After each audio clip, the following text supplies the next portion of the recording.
The Lioness of Mombasa. Prologue. In the coastal city of Mombasa, where the ocean winds carried both salt and secrets, lived a young woman named Revenge.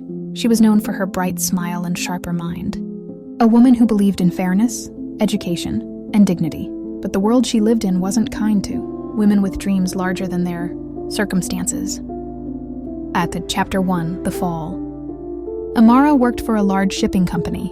For years she gave her all, managing projects, mentoring younger workers, and even rescuing the company from financial ruin when the accounts were nearly empty. But when promotion time came, her boss, Mr. Kenga, a man she had trusted, gave her position and credit to his nephew. Then, rumors spread that Amara had forged documents. She was fired publicly. Her name was dragged through the mud. Her friends turned silent, and even her mother wept in shame. Amara left the company with nothing but her dignity and an ache that burned hotter than the Mombasa sun, the seed of revenge. For months, Amara lived in a one-room flat near the old harbor. Every morning she looked at the cargo ships and whispered, "If they can build empires on water, so can I." She studied international logistics online, took small freelance contracts, and built connections with independent traders, especially women struggling to ship their handmade goods abroad. Her idea grew. The logistics company owned by women, empowering local traders and ensuring fair trade. She called it Nia Transport, meaning purpose in Swahili. Chapter 3, The Rise. Amara's small idea became a wave. Within 2 years, Nia Transport was the talk of the coast. Her ships carried products from Kenya, Tanzania, and Uganda to global markets.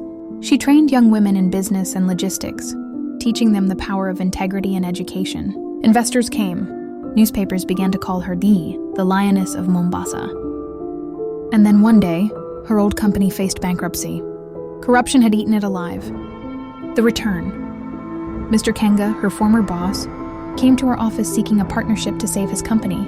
He entered humbly, sweating under the air conditioning. When he saw Amara sitting behind a polished mahogany desk, with a plaque reading, CEO, Amara and Jerry, Nia Transport lauded when he froze. She smiled, the same calm, polite smile she once wore when she worked for him. "You once said I wasn't ready for leadership," she said softly. "Perhaps now you're ready to follow." Instead of humiliating him, she offered a fair but firm deal, one that gave her control of his assets and ensured all workers were treated ethically. That day, Mr. Kenga signed the papers with trembling hands. Amara didn't just take revenge, she reclaimed justice with grace. Epilogue. The message. Years later, Amara spoke at a women's conference in Nairobi. She stood before hundreds of young girls and said, "Your revenge doesn't have to destroy. It can build. Let your success make the noise that your pain once silenced." Shadows before the dawn. The night Amara signed her first major contract, she sat alone in her small office, listening to the ocean hum beyond the window. The moonlight brushed across the stacks of paperwork, the invoices and the faint smell of sea salt. For the first time in years, she allowed herself to remember the humiliation, the whispers behind her back, the fake smiles, the way Mr. Kenga's nephew smirked when security escorted her out. She whispered to herself, "They took everything but my fire, and fire only grows when it's tested." Amara wasn't driven by anger anymore. She was driven by something deeper, a purpose, home. Still, she vowed one thing silently. "No woman under my roof will ever be treated the way I was." The Daughters of the Coast. Amara began hiring women from villages along the Kenyan coast, single mothers, widows, and young girls who had dropped out of school. She trained them in accounting, shipping coordination, and digital systems. They called themselves the Daughters of the Coast. Every Friday, they would gather for tea and lessons where Amara would say, "They said we couldn't sit at the table, so we built our own." Soon, Nia Transport became not just a company, but a movement. Journalists started visiting. Global NGOs offered partnerships. Her business model, fair trade shipping run by women, was hailed as revolutionary. The enemy strikes back. But Mr. Kenga and his nephew, now desperate, didn't take their fall quietly. They launched a smear campaign online, claiming Amara's company was funded by illegal money. They bribed port officials to delay her shipments. One night, someone even broke into her warehouse and set fire to one of her storage units. The flames swallowed months of work. Standing before the burning wreckage, Amara's loyal manager, Asha, cried, "They're trying to destroy us, Amara. What do we do now?" Amara's eyes gleamed in the orange firelight. "We rebuild. And this time, we build stronger." The lioness roars. Instead of retreating, Amara launched a bold plan. She called a press conference at the port, right where she had been humiliated years ago. Dressed in a white suit that reflected the morning sun, she faced cameras and reporters. They said women can't lead. They said we can't fight corruption. But I'm still here. Not because I'm lucky, but because I refused to stay silent. Her speech went viral across Africa. Within days, investors from Ghana, South Africa, and Nigeria reached out, offering funding and collaboration. Even the government opened an inquiry into corruption at her rival's company. The hunters had become the hunted. The reckoning. Months later, Mr. Kenga's nephew was arrested for fraud and smuggling. His uncle's business collapsed under debt.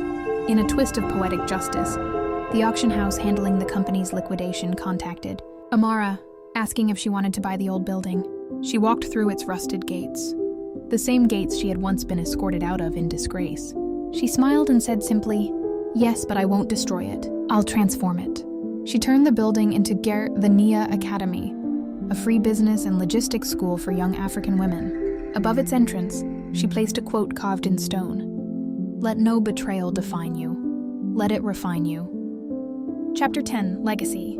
Years later, Amara stood before hundreds of graduates wearing bright blue gowns. The sea breeze lifted their laughter as they tossed their caps into the air. A journalist asked her, "What does revenge mean to you now, Madam Jerry?" Amara smiled, looking at the young women around her. Confident, educated, fearless. "Revenge," she said softly, "is watching the world change because you refuse to break." Storms at sea. Years into her success, Amara's empire faced its first international crisis. One of Nia Transport's cargo ships, the Bahari Spirit, was detained in Dubai under accusations of smuggling rare minerals. Amara was stunned. Her company's integrity had been her life's foundation. "If they can't attack our work, they'll attack our name," she said grimly.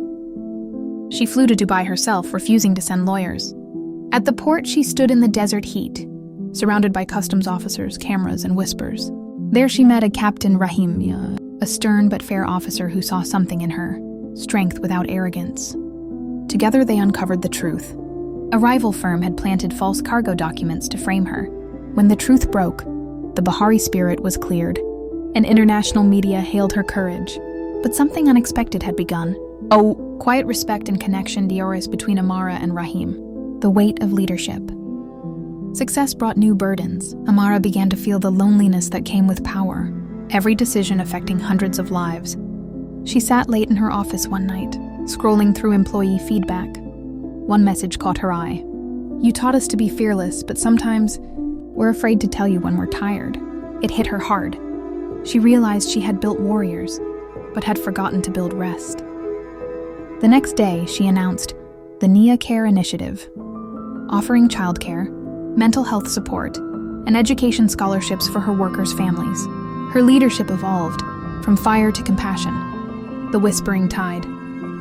Rumors began swirling in Nairobi politics. Certain ministers envied her influence and popularity. They began pushing new regulations that threatened women-led businesses. Amara knew this wasn't just about trade. It was about power. When she was invited to a closed-door meeting with a senior minister, he smiled and said, "You're inspiring, Madame Jerry. But remember, too much light draws attention. Stay in your lane." Amara's reply was calm and cutting. "I didn't come this far to stay in anyone's lane. I came to build roads." The confrontation went viral and inspired a new wave of women's rights activists across East Africa. Fire and water. Months later, tragedy struck again. A massive storm hit the coast, flooding warehouses and damaging ships. Reporters expected Amara to crumble. Instead, she opened her company doors to local communities, turning her logistics centers into shelters, distributing food and medicine. Captain Rahim flew in with emergency supplies from the UAE. Side by side, they coordinated relief efforts, sleeping barely 2 hours a night. In those sleepless days, the bond between them deepened quietly but powerfully. He told her once, while watching the dawn, "The sea doesn't test us to drown us, It tests us to see if we'll rise." Amara smiled faintly. "Then let it know. I was born on the coast." The global stage. Amara was invited to speak at the United Nations Summit on Women in Trade as in Geneva. Her speech electrified the world. Africa doesn't need saving. It needs partnership. Our women are not victims. We are visionaries who were never handed the microphone. Her words became a rallying cry. NIA Transport expanded into 12 countries. Young women from Egypt to Ghana joined her academy. The betrayal within. Just as the world celebrated her, a shadow crept closer. Her own financial director, someone she had mentored, was caught embezzling funds. Amara was shattered. "How could you?" she whispered. The woman replied coldly. "You made us believe we could be like you, but not everyone can survive your kind of fire." Amara didn't call the police. She looked her in the eye and said, "Then learn from what you stole, and never come back until you've built something honest." The loss hurt, but it reminded her that every movement is tested from within. The Lioness in the Sea. Years later, standing on the shores of Mombasa, Amara watched a new ship glide into the harbor, the Njeri Star, named by her employees in her honor. Captain Rahim stood beside her, now her husband and equal partner. "You turn pain into power," he said softly, "and power into purpose." She looked at the horizon, the same one she once faced with nothing but fury, and smiled. "Purpose," she whispered. "That's all it ever was." The roar beyond. At the NIA Academy's 10th anniversary, a young girl stepped onto the stage, a scholarship student from Lamu. She looked at Amara and said, "You taught us that lions don't ask for permission to roar." Amara's eyes glistened. She realized her story wasn't hers alone anymore. It belonged to every girl who refused to stay silent, and as the ocean wind swept across the crowd, her voice rose one last time. "The world once silenced me. Now I speak not just for myself, but for every woman who dares to dream beyond the shore." Final moral. True revenge is not the fire that burns others. It's the mind light that guides the broken.